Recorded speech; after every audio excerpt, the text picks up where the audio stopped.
Nakilala ko si Josh siguro 2015 kasi nagkaroon ng K-musical pa yon dati dun sa KCC. So doon kami una nagkakilala. Tapos nag-audition din siya sa Showbiz.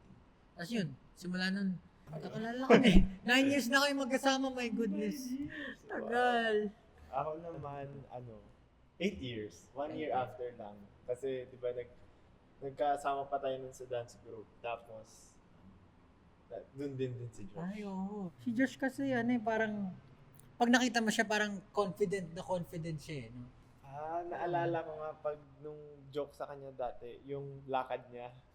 Parang Lagi maangas. maangas siya maglakad. Parang makikipagsuntukan palagi. Pero, si Josh, kapag may gusto siya, let's say promoting music, kaya niya kumausap ng tao na kahit kanino, ipopromote niya, parang, collab naman tayo. Talagang yun nga, lumalabas yung pagka-madiskarte ni Josh. Kaya niya dalhin yung sarili niya kahit saan siya magpunta.